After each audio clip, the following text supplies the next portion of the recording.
Now, the Anambra governorship election is now less than 2 days away, with the weight of expectation heavy on the shoulders of the INEC chairman, Professor Joash Amupiton.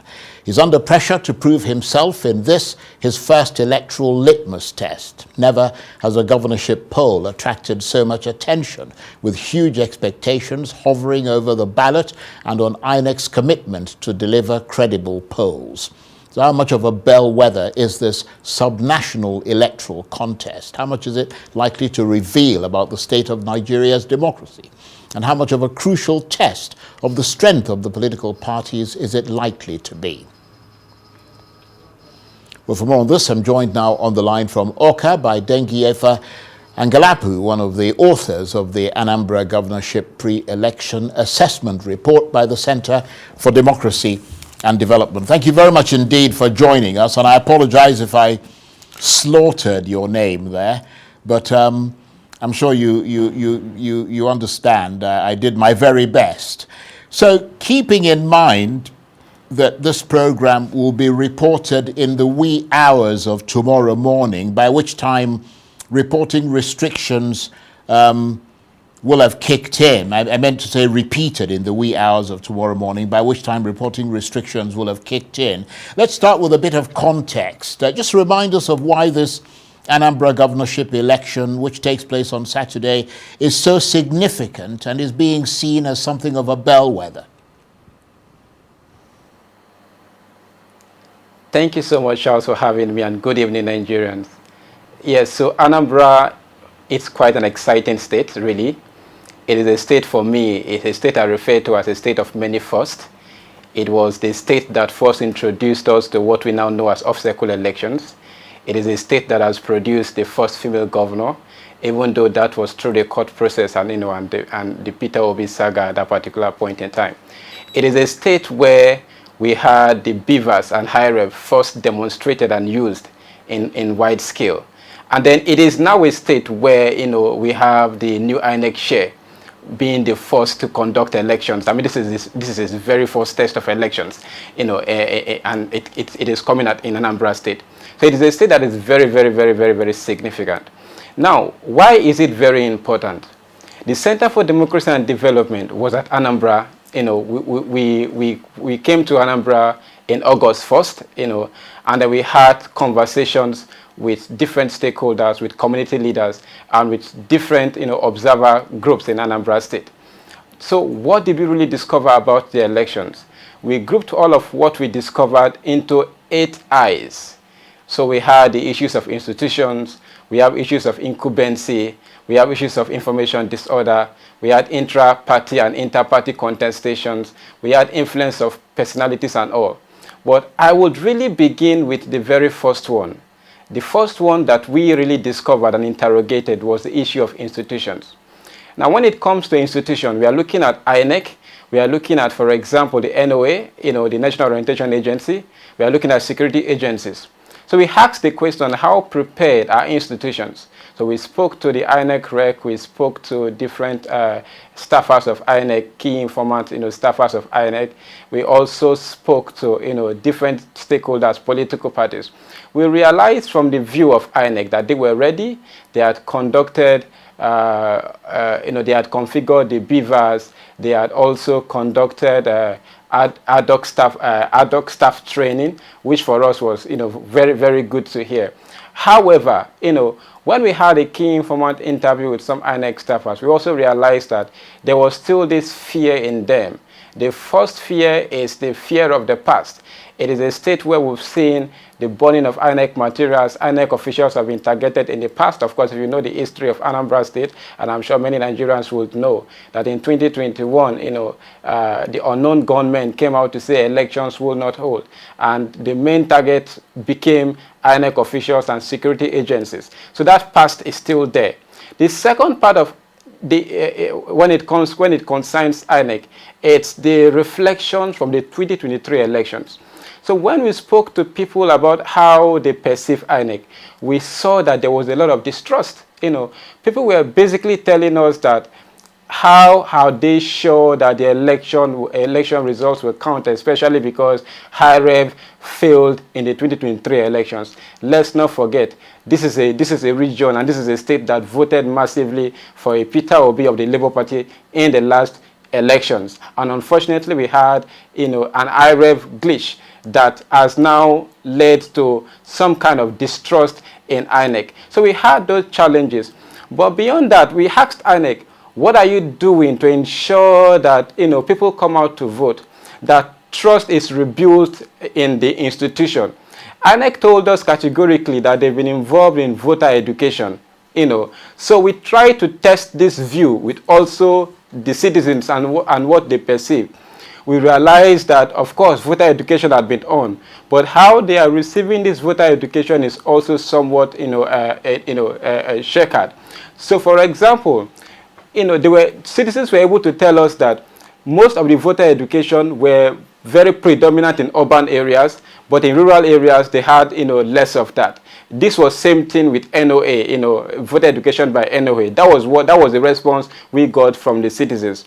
Ultimately, for the institutions, what we observed was a situation of distrust. And even when voter education was being carried out, it was difficult to convince citizens. Now, how does this concern the 2027 general elections? It would mean that INEC has a lot of work to do to build trust. The other aspect is insecurity, and I am sure that this is a point that must have been echoed all along, when it comes to Anambra State. It is a state that is very, very fragile. It's a state that is a flashpoint for kidnapping, unknown gunmen. We have different non-state actors, including cult groups. So, looking at past elections, it is a state again in 2021 where non-state actors said election should not hold. For this election, I must commend the security agencies. The military has Operation Udoka. We also have, for example, the Agune Shemba group, doing the Operation Odo Gashi. We also have different, security parastatals doing their best. So the level of insecurity is not as we saw it in 2021. Right. However, I'm going to have to come in there and do try and keep your answers considerably more brief, even though I know that the points you're making are very important, but you can't sort of put everything in one answer. What I was going to ask you, and you can bring up the issue of security with this, but let's try and keep it quite pithy. Looking at everything so far, what are the looming tensions that you think might disrupt the process on Saturday in your assessment? What might those be, as briefly as you can? Yes. So the issue of insecurity, we still have flashpoints, for example, in places that border Anambra and Imo, like places like Lilu, Amoka, Azia, and all of that. These are still flashpoints of insecurity. We also have the Agune Shemba group, that is a state-owned security outfit. We also have the state special anti-tout squad called SASA. These are state security outfits that people have said can be used, that can be used to oppress, political opponents. And they cited the by-elections, in which these security outfits were used in a manner that, were used in a manner that intimidated voters and opposition parties. So these are very major points that, of the issues that will affect the elections. Right. And Anambra is, of course, associated with the culture. In addition to the things you've said, it's associated with the culture of money politics because of its large population of very wealthy people. Is there any evidence that that might play a role on Saturday? Yes, I mean, right from all of the elections that we've seen, we have very, very strong evidence that money politics is going to play quite a very big role. And then, of course, the security agencies, especially the EFCC and ICPC, needs to, put up their best effort to ensure that it does not erode the trust, it does not disrupt the process. But openly, people told us that, money was going to play a very, very, very, very important role in the elections. And of course, beyond sort of the local competitive politics, which obviously we're going to avoid talking about because of reporting restrictions and the fact that this program will be repeated, this election is important, as you mentioned, because it is the first major test for the new INEC chairman, Professor Joash Amupiton, who has promised to give Nigerians free, fair and credible elections. I know you touched on this briefly, but because that is such an important thing, match your expectations with what you're seeing on the ground in that regard. Yes, so as of today, the INEC chairman, is in Oka. It was part of the, of course, it was part of the peace accord that was conducted. Also, he has declared that 98.8% of voters have collected their PVCs, which is quite commendable. However, we want to see an election that is free and fair. Like I said before, Anambra State was the first state where high rev and beavers was deployed on a large scale. So we want to see that state, that was the pace setter, begin to be also the pace setter that rebuilds trust in institutions as we head to 2027 general election. But one important thing again is how the Anambra elections gives a picture of the functions, the functions and health of political parties in Nigeria. And I think that's a very important point that we need to interrogate. Briefly, before we let you go, do you expect a large voter turnout on Saturday, or are you seeing evidence of possible voter apathy? So I think that possibly the voter turnout might be better than what we had in 2021. However, this is the point I want to really hit on.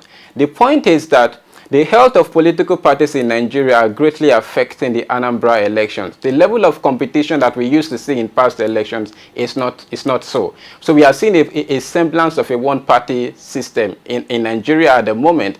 And so the PDP is a bit weak with internal crisis. Labour Party is a bit weak with internal crisis. And they've not been able to pull their weight to support their candidates to basically campaign vigorously as they should. So the competition seems to be skewed towards, Habgad dominating, and that will affect voter perception. When people don't go out to campaign effectively, it will also mean that citizens will not have, enough information to come out to vote, or they will see the election has already been decided, so they will not feel the need to come out to vote. I think that is the greatest worry, how the semblance of one-party system is eroding competition in the Anambra governorship elections.